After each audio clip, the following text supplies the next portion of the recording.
हरे कृष्णा, जय श्री हरि। प्रिय भक्तजनों, शास्त्रों में कहा गया है कि जब तक भक्त के मन में सच्चा भाव और गहरी श्रद्धा ना हो, तब तक किसी भी व्रत, कथा या स्मरण का पूर्ण फल प्राप्त नहीं हो सकता। केवल नियमों का पालन ही पर्याप्त नहीं, बल्कि हृदय की सच्ची भक्ति ही भगवान को प्रसन्न करती है।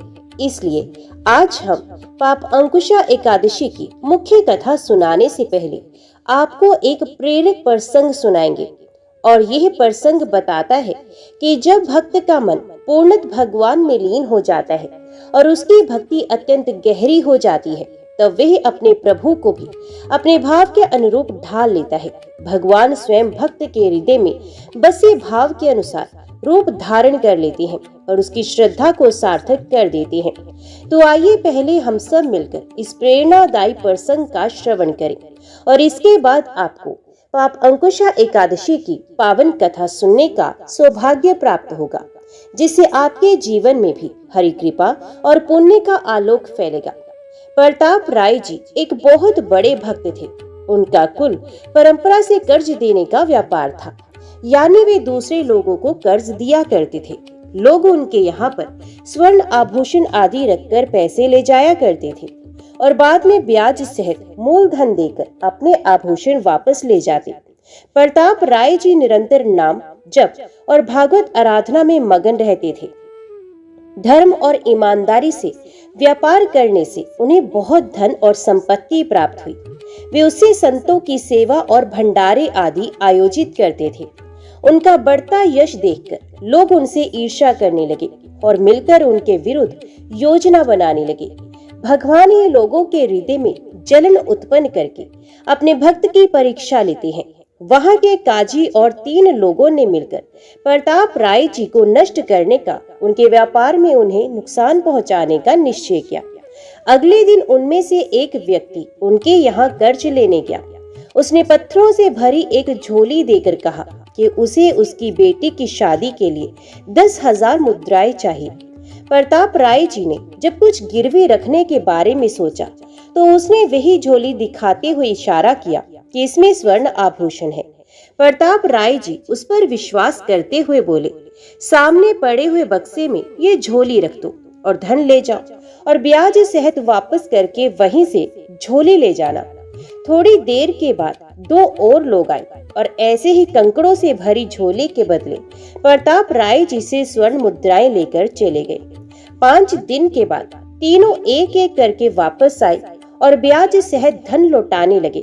प्रताप राय जी ने धन लेकर उन्हें वही बक्से से अपनी अपनी झोली ले जाने को कहा। झोली में तो कंकड़ पत्थर ही भरे हुए थे। तो पहला आदमी चिल्ला चिल्लाकर प्रताप राय जी पर आरोप लगाने लगा, अरे देखो, ये माला पकड़े कैसा भक्त बनने का नाटक करता है। मेरी झोली से आभूषण निकालकर कंकड़ पत्थर भर दिए।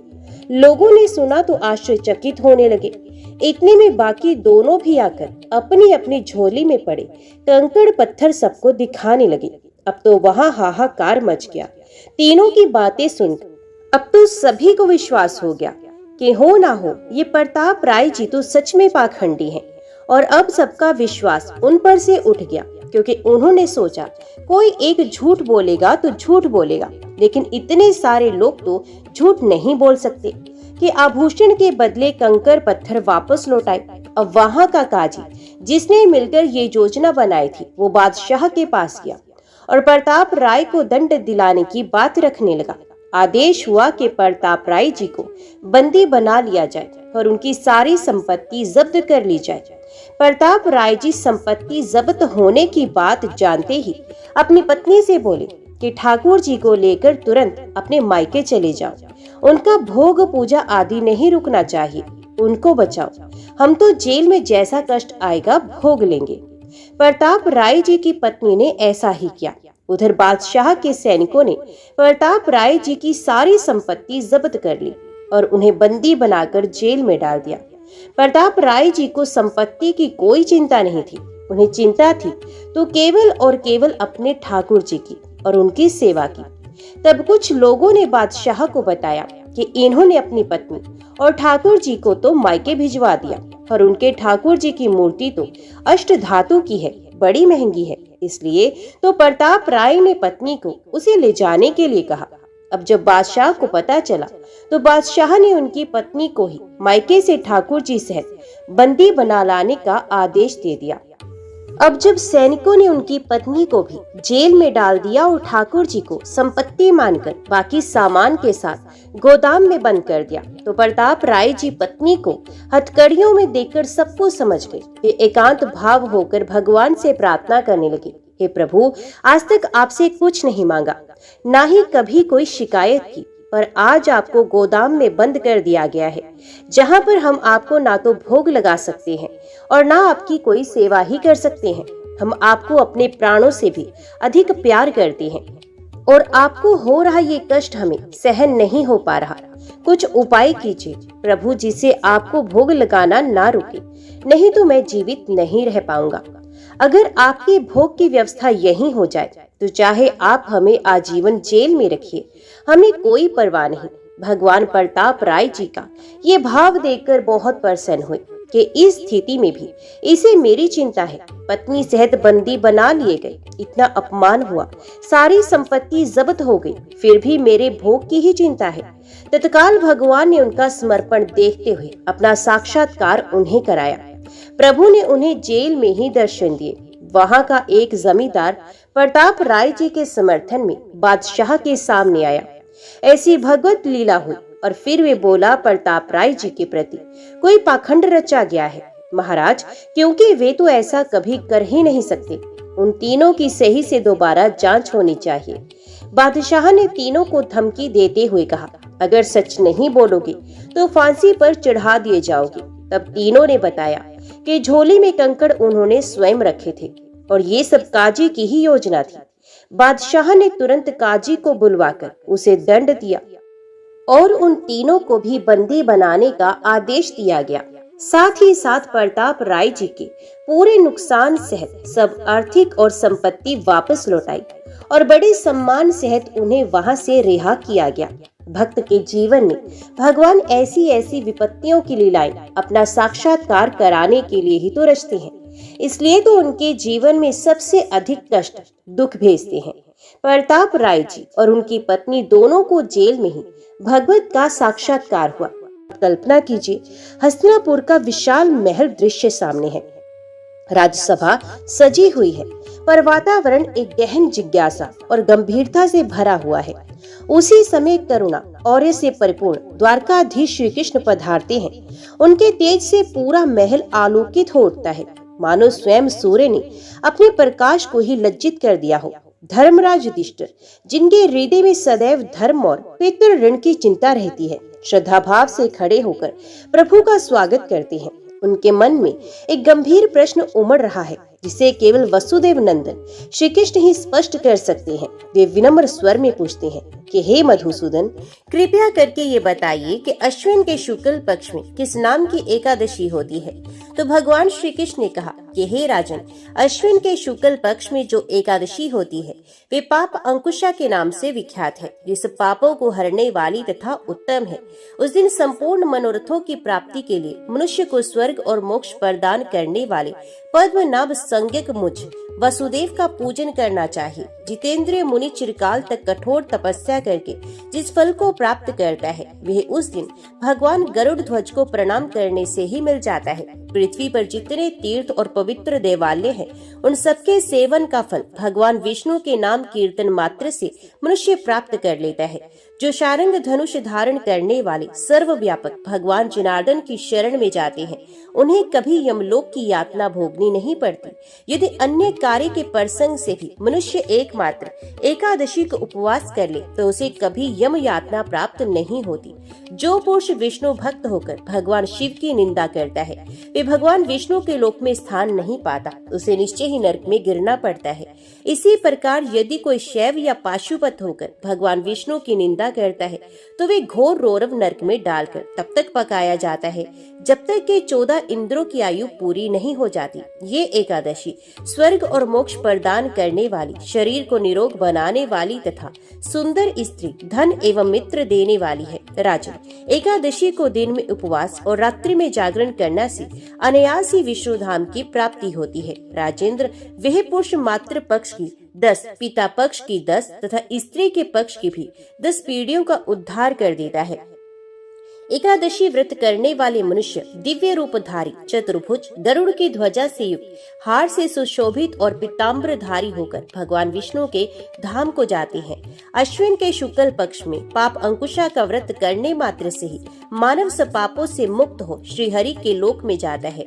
जो पुरुष स्वर्ण, तिल, भूमि, गो, अन्न, जल, जूते और छाते का दान करता है वे कभी यमराज को नहीं देखता। हे राजन, दरिद्र पुरुष को भी चाहिए कि वे यथाशक्ति स्नान, दान आदि क्रिया करके अपने प्रत्येक दिन को सफल बनाए।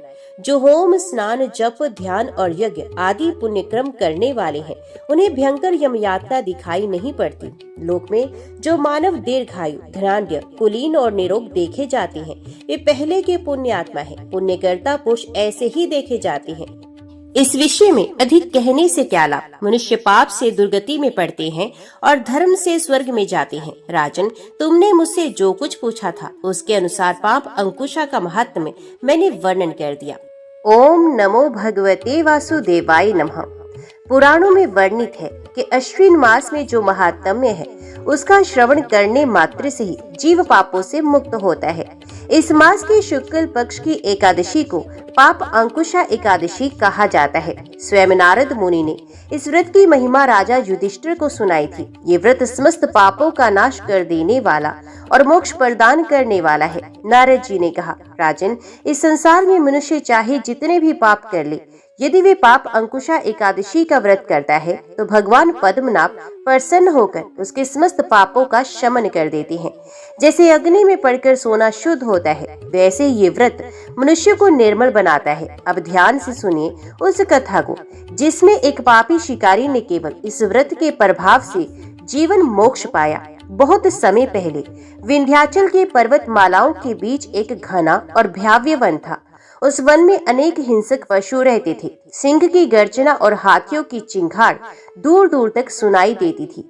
उस वन के किनारे एक छोटा सा गांव था। गांव के बाहर कुटिया बनाकर एक व्यक्ति अपने परिवार के साथ रहता था। उसका नाम था विनायक। विनायक पेशे से शिकारी था। उसने बचपन से ही धनुष बाण चलाना सीखा था। जंगल का हर कोना उसके लिए खुली दुकान था। वे जाल बिछाता, फंदे लगाता और निष्ठुरता से पशु पक्षियों का वध करता। उसका हृदय करुणा से विहीन था। हिरण की कोमल आंखें, खरगोश की मासूम छलांग, पक्षियों का कलरव, ये सब उसके लिए सिर्फ भोजन और व्यापार का साधन था। गांव के लोग उससे डरते थे। बच्चे उसके निकट जाते तो माताएं उन्हें खींचकर रोक लेती। विनायक का जीवन सिर्फ 3 बातों में बंधा था: शिकार करना, मांस और मदिरा का सेवन करना और धन इकट्ठा करना। पत्नी और बच्चे भी उसी जीवन में डूबे हुए थे। घर में रोज शराब की गंध और मांसाहार का धुआं फैला रहता।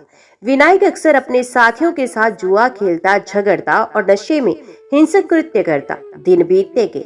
विनायक के पास धन तो आता रहा, परंतु भीतर एक अजीब बेचैनी जन्म ले लेती। रात में जब वे सोता तो स्वप्न में उसे रक्त से भीगे हाथ दिखाई देते। कभी वे देखता कि उसके शिकार किए गए हिरण उसे घेर कर देख रहे हैं। कभी पक्षियों की करुणा चीखें उसके कानों में गूंज उठती। धीरे धीरे उसकी नींद टूटने लगी। जब आंख खुलती तो शरीर पसीने से तर हो जाता। एक रात उसने स्वप्न देखा। 2 भयानक दूत जिनके शरीर काले और आंखें लाल अंगारे जैसी थी उसके सामने खड़े थे। वे उसे लोहे की जंजीरों से बांधते और घसीटते हुए ले जाते थे। मार्ग में गड्ढे, आग और जहरीले सांप दिखाई देते थे। वे चीखता है लेकिन कोई उसकी सहायता नहीं करता। स्वप्न से जाकर उसका हृदय कांप उठा और उसने सोचा, क्या सचमुच मृत्यु के बाद मुझे यही सब भोगना पड़ेगा? यदि यमराज ने मेरे पाप गिने तो मैं कहाँ जाऊंगा? उसकी आंखों के सामने बीते वर्षों के दृश्य आने लगे। निर्दोष हिरण का वध, गिलहरी और खरगोश की चीखें, पक्षियों के पंख तोड़कर उन्हें मारना, शराब के नशे में स्त्रियों और मित्रों को अपमानित करना। विनायक का मन अब भय से भरने लगा। एक दिन प्रातःकाल वे धनुष बाण लेकर शिकार के लिए निकला। जंगल की पगडंडी पर चलते हुए उसने देखा एक विशाल पीपल के नीचे एक तेजस्वी पुरुष ध्यान मगन बैठे हैं। उनकी जटा लटक रही थी, शरीर पर चमकते हुए भस्म के चिन्ह और आंखों में करुणा। विनायक ने सोचा ये कोई साधु होंगे, परंतु इस घने जंगल में अकेले क्यों बैठे हैं। साधु ने आंखें खोली और मुस्कुराते हुए कहा, आओ विनायक।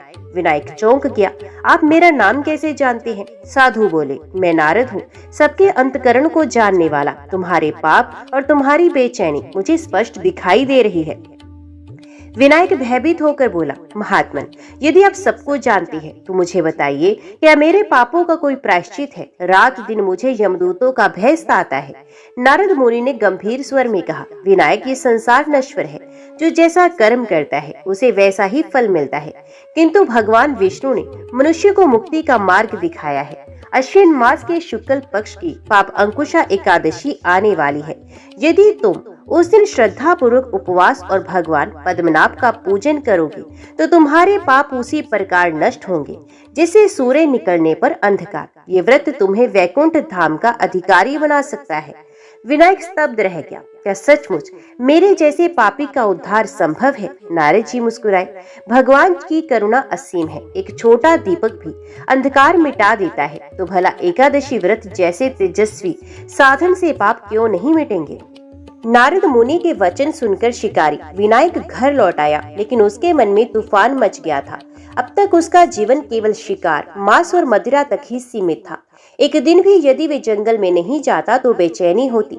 मदिरा का नशा उसकी नसों में जैसे आग की तरह दौड़ता था। और अब एक साधु ने उससे कहा कि वे एकादशी को उपवास करें, हिंसा छोड़कर भगवान विष्णु की आराधना करें। रात को जब वे अपनी झोपड़ी में लेटा तो बार बार उसके कानों में नारद जी के शब्द गूंजते रहे, अश्विन शुक्ल एकादशी का व्रत करो, पाप मिटेंगे, वैकुंठ का द्वार खोलेगा। लेकिन तुरंत ही भीतर से आवाज आई, क्या ये संभव है। मेरे जैसे पापी को भगवान स्वीकार करेंगे। मैं तो दिन रात मांसाहार करता हूँ, शराब पीता हूँ, पशुओं का वध करता हूँ। क्या एक दिन का व्रत मेरे पाप को धो सकता है। ये करवटें बदलता रहता। कभी उसके सामने अपने किए हुए पापों की तस्वीर आती, रक्त से सना हुआ बाण, चीखते हुए पशु, बेचैन आत्माएं। और कभी उसे लगता शायद नारद जी सच कहते हैं, शायद अभी भी अवसर है। अगली सुबह उसकी पत्नी ने देखा कि विनायक चुपचाप बैठा है, जबकि सामान्य दिनों में वे शिकार पर निकल जाता था। तो पत्नी ने पूछा, क्या हुआ, आज शिकार नहीं करोगे। घर में अन्न का दाना नहीं बचा, बच्चे भूखे रहेंगे। विनायक ने धीमे स्वर में कहा, कल मुझे एक साधु मिले थे। उन्होंने बताया कि अश्विन मास की शुक्ल एकादशी आने वाली है। यदि हम उस दिन उपवास और पूजन करें तो हमारे पाप मिट सकते हैं। पत्नी हंस पड़ी और बोली, तुम और उपवास, तुम्हें तो आधे दिन भी बिना मांस और मदिरा के चैन नहीं मिलता। और भगवान, वे तो साधु संतों के लिए हैं, हमारे जैसे पापियों को कौन स्वीकार करेगा। विनायक गंभीर स्वर में बोला, नहीं, मैंने साधु के नेत्रों में सच्चाई देखी है, उनकी वाणी में करुणा थी।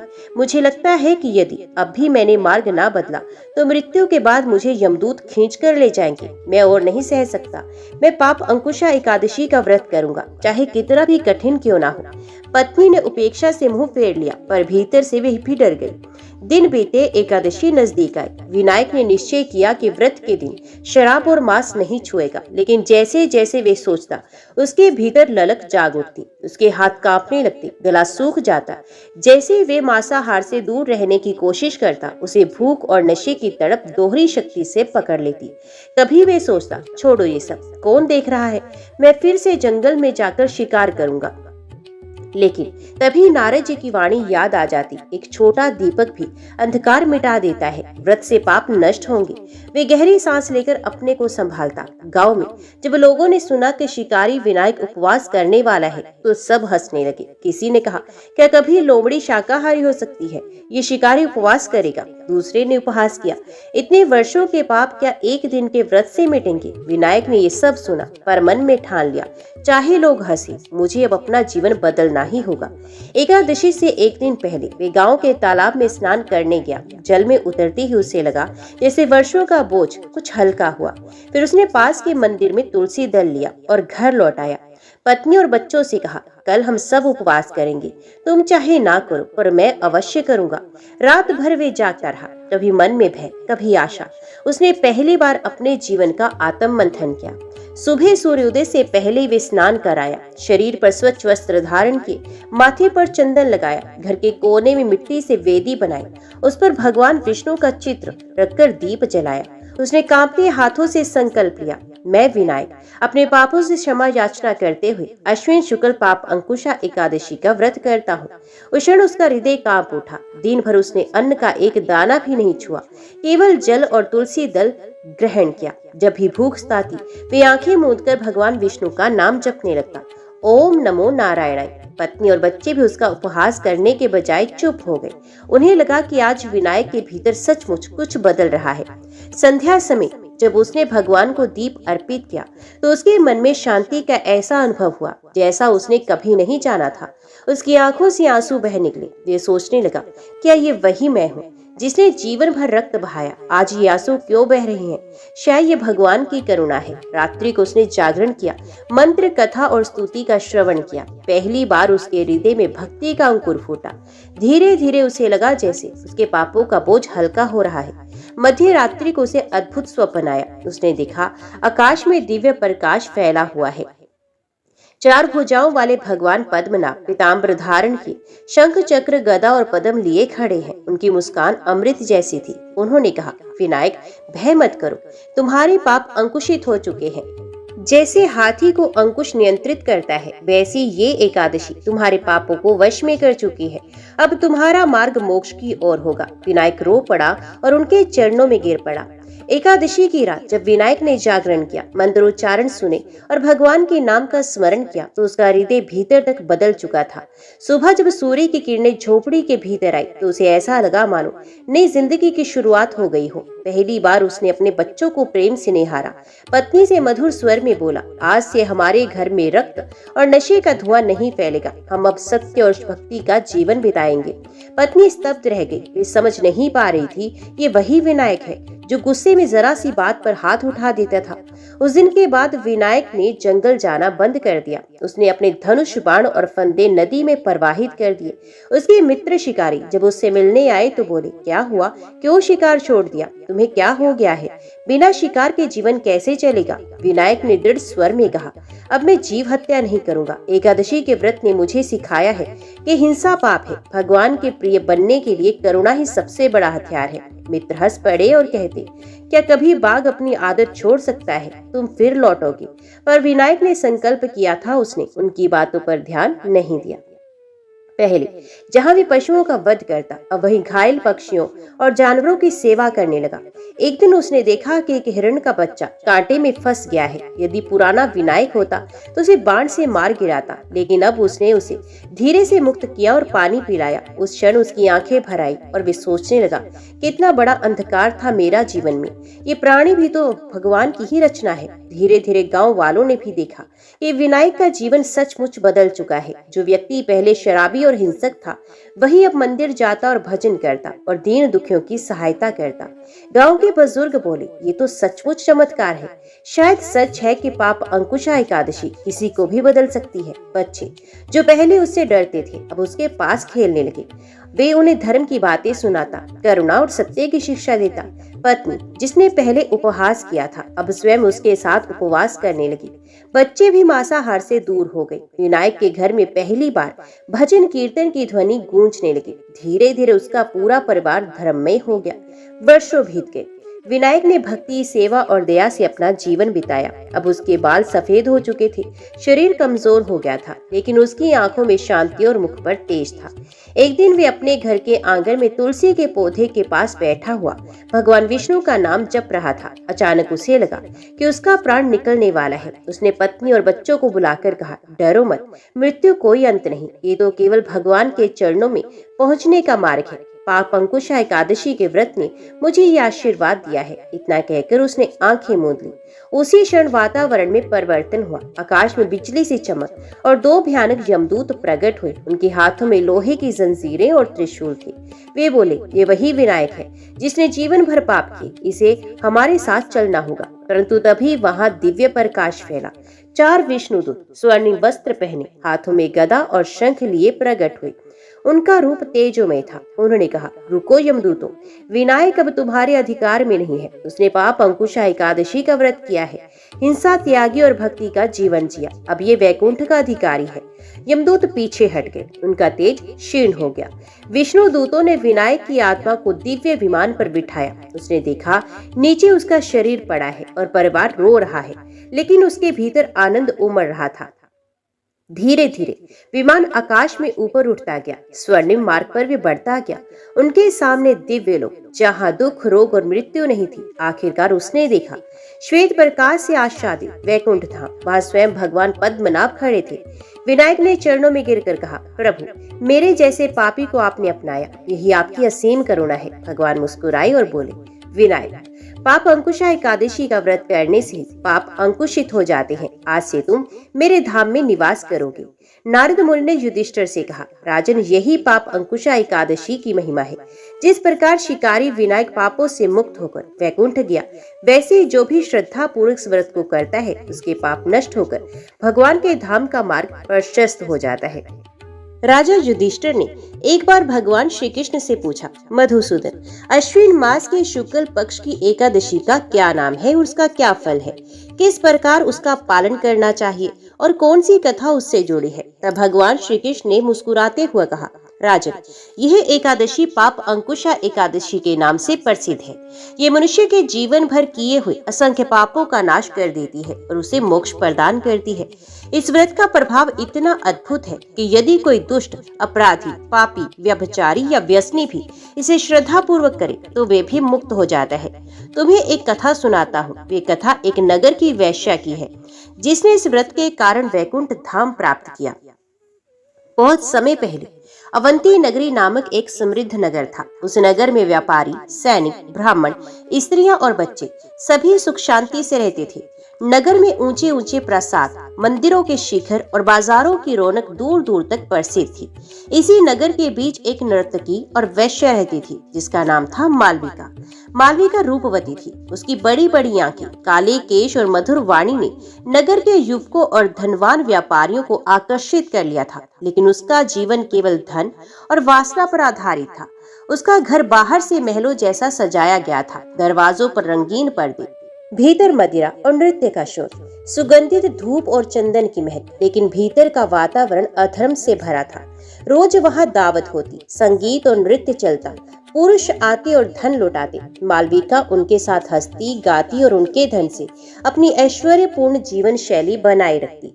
बाहरी ऐश्वर्य के बावजूद मालविका का हृदय खाली था।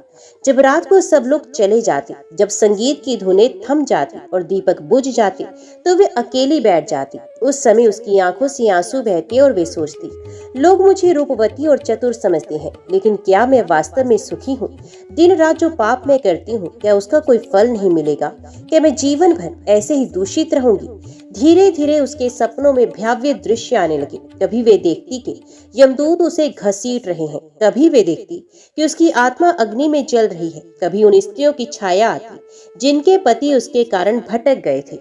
वे कांप उठती और चादर में मुंह छिपा लेती।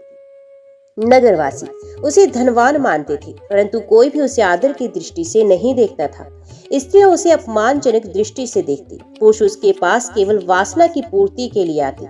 एक बार मंदिर में जब वे दर्शन करने गए तो कुछ लोग फुसफुसाने लगे, देखो, पापिनी आई है, इसके लिए भगवान का मंदिर नहीं है। मालविका ने सुना और उसका हृदय टूट गया। एक दिन नगर में एक तेजस्वी साधु आए। वे नारद मुनि ही थे, जो भगवान के संदेश फैलाने पृथ्वी पर विचरते रहते थे। नारद जी ने नगर में धर्म और भक्ति की बातें की। बहुत से लोग उन्हें सुनने के लिए आए।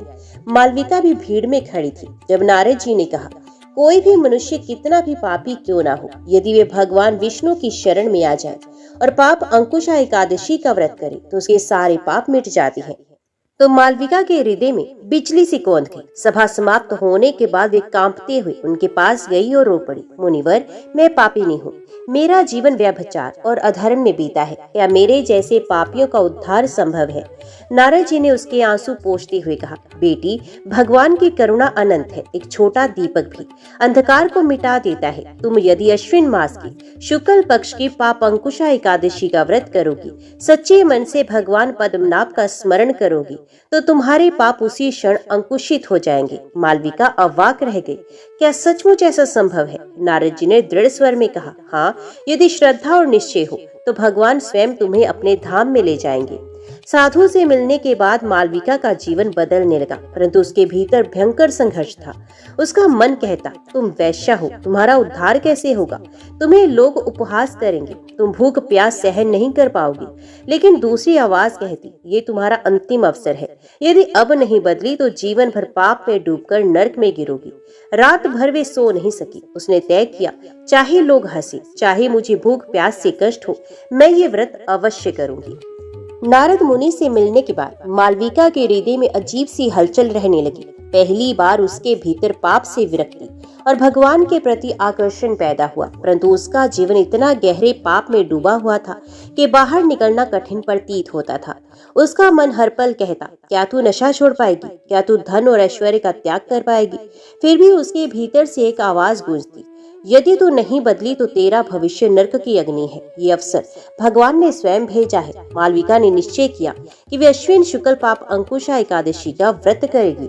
जब नगर के लोगों को पता चला कि मालविका व्रत करने वाली है तो वे हंसने लगे। किसी ने कहा, पापिनी भी अब धर्म की बातें करेगी। दूसरा बोला, जितना धन इसने पाप से कमाया है उसका प्रायश्चित एक व्रत से कैसे होगा? तीसरा हंसकर कहता, वैश्याएं तो हर समय प्रलोभन में रहती हैं, ये उपवास कैसे कर पाएगी? ये सब सुनकर मालविका का मन कांप उठा, लेकिन फिर उसे नारद जी का चेहरा याद आया और उनका वचन, भगवान की करुणा अनंत है। उसने दांत भींच लिए और सोचा, लोग चाहे हंसे, मुझे अपनी आत्मा का उद्धार करना है। व्रत से एक दिन पहले मालविका ने अपनी सारी मदिरा की सुराहियां तोड़ दी। घर में रखे मदिरा पात्र चटक कर बिखर गए। जब ये हुआ तो उसका शरीर कांप रहा था, जैसे कोई नशेड़ी अपने जीवन का सहारा छोड़ रहा हो। उसके कुछ नियमित ग्राहक आए और बोले, मालविका, आज इतनी चुप क्यों हो? चलो नृत्य और गीत करो। उसने दृढ़ता से कहा, आज से मेरे घर में अधर्म नहीं होगा, मैं अब केवल भगवान का नाम लूंगी। लोग हंसते हुए चले गए, लेकिन उसका हृदय भीतर से हल्का हो गया। रात को जब वे सोने गई तो उसे पहले जैसी बेचैनी नहीं हुई। उसके स्वप्न में एक दीपक जल रहा था और चारों ओर अंधकार हट रहा था। वे समझ गई, ये भगवान की प्रेरणा है। सुबह जब सूरज निकला तो नगर के मंदिरों में घंटियां बजने लगी। लोग स्नान करके पूजन की तैयारी करने लगे। मालविका भी प्रातः काल उठी। वे पास के तालाब पर गई, स्नान किया, शरीर पर स्वच्छ वस्त्र धारण किए और माथे पर चंदन का तिलक लगाया। वे अपने घर लौटी और एक कोने में तुलसी का पौधा रखकर भगवान विष्णु की वेदी बनाई, दीप जलाया, धूप अर्पित की, हाथ जोड़कर बोली, हे पद्मनाभ प्रभु, मैं अपराधिनी हूँ, पापिनी हूँ, किंतु आज मैं आपके चरणों में शरण में आई हूँ। मुझे क्षमा करे और इस व्रत के माध्यम से मुझे पवित्र करे। दिन भर मालविका ने अन्न का एक दाना भी ग्रहण नहीं किया, सिर्फ जल और तुलसी दल से अपने को तृप्त करती रही। शाम होते होते उसका शरीर कांपने लगा, भूख प्यास असहनीय हो गई। उसका मन कहता, जाकर रसोई से कुछ खा ले, कौन देख रहा है? परंतु फिर उसे नारद जी के शब्द याद आते, व्रत श्रद्धा से पूरा होगा तो भगवान स्वयं रक्षक बनेंगे। उसने आंखें मूंद ली और बार बार नाम जपने लगी, ओम नमो नारायण, ओम नमो भगवते वासुदेवाय। धीरे धीरे उसे लगा कि भीतर शक्ति भर रही है। रात में उसने दीप जलाए और जागरण किया। पहले जहां उसके घर में गीत और नृत्य होता था, वहां अब भजन की ध्वनि गूंज रही थी। उसके पड़ोसी आश्चर्य से देख रहे थे, ये वही मालविका है जिसके घर से हर रात शोर और व्यभिचार की गंध आती थी। आज यहाँ से केवल भगवान का नाम आ रहा है। मालविका रोते रोते भजन गा रही थी। उसकी आंखों से आंसू की धारा बह रही थी। मध्यरात्रि के समय उसे एक अद्भुत दृश्य दिखा। उसने देखा कि उसके घर में दिव्य प्रकाश फैल गया है। उस प्रकाश के बीच 4 भुजाओं वाले भगवान पद्मनाभ खड़े हैं, हाथ में शंख चक्र गदा और पद्म लिए हुए। उन्होंने मुस्कुराकर कहा, मालविका, आज से तू पापों से मुक्त है। जैसे हाथी को अंकुश वश में कर लेता है, वैसे ही पाप अंकुशा एकादशी ने तेरे पापों को वश में कर लिया है। अब तू मेरे धाम की अधिकारी है। मालविका चरणों में गिर गई और फूट फूट कर रोने लगी। पाप अंकुशा एकादशी की रात जागरण और भगवान के दिव्य दर्शन के बाद जब सुबह का सूरज उगा तो मालविका का मन अजीब सी शांति और प्रसन्नता से भरा हुआ था। पहली बार उसे अपने जीवन में कोई भारी बोझ उतरता हुआ लगा। उसने स्नान कर पुनः भगवान पद्मनाभ की आराधना की और व्रत का पारण फलाहार से किया। उस क्षण उसने निश्चय कर लिया, आज से मेरा जीवन बदल चुका है। अब मैं ना पाप करूंगी, ना किसी को पाप के लिए प्रेरित करूंगी। जब नगर के लोगों को पता चला कि मालविका ने पूरे नियमों से उपवास और जागरण किया तो उन्हें विश्वास नहीं हुआ। किसी ने कहा, ये तो असंभव है, वैश्या और उपवास, ये तो छल है। दूसरा बोला, शायद ये किसी संत का प्रभाव है, पर देखना 2-4 दिन में फिर पुरानी राह पकड़ लेगी। लेकिन जब दिन बीतते गए और मालविका ने अपना पुराना धंधा छोड़ दिया तो सब दंग रह गई। उसने अपने घर से सारे वाद्य यंत्र, मदिरा के पात्र और नृत्य की सामग्री बाहर फेंक दी। अब उसके घर से केवल भजन की ध्वनि और तुलसी की सुगंध आती। मालविका ने निश्चय किया कि वे अब सेवा करेगी। उसने अपनी कमाई का एक बड़ा हिस्सा निर्धनों को दान में दिया, भूखे बच्चों को भोजन कराती, बीमारों की देखभाल करती और वृद्धों की सेवा। उसका जीवन अब किसी साध्वी से कम नहीं था। लोग कहते, देखो ये वही मालविका है जिसने नगर में वर्षों तक पाप फैलाया था और अब ये संत महिला बन गई है। निश्चय ही ये पाप अंकुशा एकादशी का प्रभाव है। एक दिन मालविका नगर के मुख्य विष्णु मंदिर में गई। पहले जब वे मंदिर में गई थी तो लोग उसे घृणा से देखते थे, लेकिन इस बार सबने उसका स्वागत किया। पुजारी ने कहा, बहन, भगवान ने तेरा हृदय शुद्ध कर दिया है, तू आज से हमारे साथ कीर्तन और सेवा में सम्मिलित हो। उसने आंसुओं से भरकर कहा, मुझे वही स्वीकार है। अब मैं अपने जीवन के शेष दिन भगवान की आराधना में ही बिताऊंगी। मालविका का मन अब स्थिर और निर्मल हो गया। पहले वे हर समय चिंतित रहती थी, पर अब हर पल उसे भजन में आनंद आने लगा। वे कहती, मैंने रूप और धन के पीछे जीवन बर्बाद किया, सच्चा सुख तो केवल भगवान के चरणों में है, उनका नाम ही अमृत है। धीरे धीरे उसके चेहरे पर ऐसी आभा आने लगी कि लोग उसे देखते तो प्रभावित हो जाते। उसकी आंखें अब वासना से नहीं बल्कि करुणा और भक्ति से भरी रहती। नगर वासी अब उसे सम्मान की दृष्टि से देखने लगे। स्त्रियां जो पहले उसे घृणा करती थी अब उसके पास आकर पूछती, बहन, हमें भी भक्ति का मार्ग बताओ। युवक जो कभी उसकी ओर वासना से देखते थे अब उसकी चरणों में बैठकर भजन सुनते। धीरे धीरे उसकी कीर्ति पूरे नगर में फैल गई। लोग कहते, यदि मालविका जैसी पापनी भी भगवान के नाम से पवित्र हो सकती है तो हम सबका भी उद्धार निश्चित है। मालविका अब रोज सूर्योदय से पहले उठती, तुलसी को जल देती, भगवान का नाम जपती और मंदिर में सेवा करती। वे उपवास और दान पुण्य में भी अग्रसर रहने लगी। हर एकादशी को वे विशेष रूप से उपवास करती और दूसरों को भी प्रेरित करती। उसके जीवन का ध्येय बन गया, जितना पाप मैंने पहले किया उतना ही अब मैं पुण्य करूंगी, जितना अधर्म फैलाया अब उतना ही धर्म फैलाऊंगी। एक रात स्वप्न में नारद मुनि प्रकट हुए और उन्होंने कहा, बेटी, तूने भगवान की शरण ली और अपना जीवन बदल दिया। अब तेरे सारे पाप नष्ट हो चुके हैं। तू जब भी इस संसार से जाएगी विष्णु दूत तुझे वैकुंठ ले जाएंगे। मालविका उनके चरणों में गिर पड़ी और बोली, मुनिवर, ये सब आपकी कृपा है और पाप अंकुशा एकादशी के प्रभाव से हुआ है। समय अपनी चाल चलता रहा। वे मालविका जो कभी नगर की सबसे चंचल और रूपवती वैश्या थी अब उम्र के बोझ से झुकने लगी। चेहरे पर झुर्रियां, केशों में शिथिलता और शरीर में दुर्बलता आ गई, परंतु उसके भीतर की आभा और शांति दिन प्रतिदिन बढ़ती ही गई। जहाँ पहले लोग उसे वासना की दृष्टि से देखते थे अब वे उसे माता कहकर संबोधित करने लगे। मालविका का दिनचर्या अब साध्वी जैसी थी। प्रातः काल स्नान, तुलसी और विष्णु पूजा, मंदिर में सेवा, निर्धनों को अन्न वस्त्र देना और रात्रि में नाम स्मरण। उसके घर से अब केवल शंख ध्वनि, भजन और दीप की ज्योति निकलती। कभी वे सोचती, मेरा जीवन कितना बदल गया है। कभी मैं पाप और अधर्म की मूर्ति थी, आज वही लोग मुझे सम्मान देते हैं। ये सब पाप अंकुशा एकादशी का ही प्रभाव है। यदि उस दिन मैंने व्रत ना किया होता तो निश्चय ही नरक की यातनाओं में भटक रही होती। उसके हृदय में भगवान के प्रति गहन कृतज्ञता भर जाती। एक दिन उसे अनुभव हुआ कि उसका जीवन अब अंत की ओर बढ़ रहा है। शरीर दिन प्रतिदिन कमजोर होता गया, लेकिन मन में तनिक भी भय नहीं था। उसने सोचा, जिसने भगवान का नाम लिया उसे मृत्यु से क्या डर। यमराज के दूत भी विष्णु भक्त को छू नहीं सकती। एक रात मालविका शैया पर लेटी हुई थी। उसके आसपास नगर के स्त्री पुरुष बैठे थे जो उसे अब माता मानते थे। वे बार बार भगवान का नाम जप रही थी, ओम नमो भगवते वासुदेवाय। धीरे धीरे उसकी सांस मंद होने लगी। ज्यों ही उसकी प्राण वायु निकलने हुई, आकाश में एक गर्जना हुई। काले शरीर, लाल आंखें और भयानक रूप वाले यमदूत प्रकट हुए। वे लोहे की जंजीरें और फंदे लिए हुए थे। उन्होंने कहा, यह स्त्री अनेक जन्मों से पाप करती आई है, अब इसका हिसाब लेने का समय आ गया है। नगरवासी भय से कांपने लगे, लेकिन मालविका के चेहरे पर तनिक भी भय नहीं था। वे भगवान के नाम में तल्लीन रही। ज्यों ही यमदूत उसके पास पहुंचे, उसी क्षण आकाश से दिव्य विमान उतरा। उस विमान से 4 विष्णु दूत प्रकट हुए।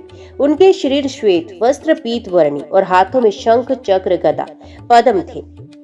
उनके आगमन से पूरा घर प्रकाश से भर गया। विष्णु दूतों ने दृढ़ स्वर में कहा, रुको यमदूतों, ये हमारी भगवत भक्त है। इसने पाप अंकुशा एकादशी का व्रत किया था और जीवन भर सेवा भक्ति में रही। अब इसका उद्धार हो चुका है, इस पर तुम्हारा अधिकार नहीं। यमदूत भय से कांप उठे और तुरंत वहां से अंतर ध्यान हो गए। विष्णु दूतों ने मालविका से कहा, माता, अब तुम हमारे साथ वैकुंठ चलो, भगवान पद्मनाभ तुम्हारी प्रतीक्षा कर रहे हैं। मालविका ने आंखें खोली और मुस्कुराई। उसकी आंखों से आंसू बहे, पर वे आंसू दुख के नहीं, आनंद के थे। उसने धीरे से कहा, हे प्रभु, आपकी कृपा से पापनी भी पवित्र हो सकती है। अब मैं आपके धाम में आने के लिए तैयार हूँ। इतना कहकर उसने भगवान का नाम लिया और उसके प्राण वायु शांत हो गई। विष्णु दूतों ने उसे दिव्य शरीर प्रदान किया, चमकते वस्त्र पहनाए और विमान पर बिठाया। नगरवासी आश्चर्य से देखते रहे कि कैसे उनकी प्रिय माता स्वर्गिक विमान पर बैठकर आकाश की ओर जा रही है। धीरे धीरे विमान आकाश में विलीन हो गया और लोग घंटों तक उस दिव्य प्रकाश को निहारते रहे। इस प्रकार वैश्या मालविका, जिसने जीवन का अधिकांश समय पाप और व्यभिचार में बिताया था, पाप अंकुशा एकादशी के व्रत के कारण उद्धार प्राप्त कर वैकुंठ चली गई।